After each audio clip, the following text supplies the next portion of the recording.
দারুণ বৃষ্টি হচ্ছে অনেক দিন পর। বর্ষার বিকেল সন্ধে একসঙ্গে। তোলো, অনেকগুলোই তো হয়েছে। ছোট আছে কিন্তু হুম। আমার খুব ভয়, হনুমান আসলে একটাও রাখবে না। হনুমানে খেয়ে নেওয়ার লাফা তো সম্ভাবনা আছে। খাবেই, সঙ্গে লাফার গাছও খেয়ে নেবে ওরা।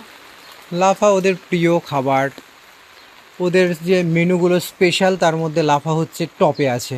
আমাদের মাংস ভাত একদম প্রকাশ। এটা কুকলি গিয়েছে প্রকাশ। ভেন্ডি, ভিন্ডি, এটা আছিস? নেই। Ladies finger. কি আছিস? এটা দেখবে। বৃষ্টির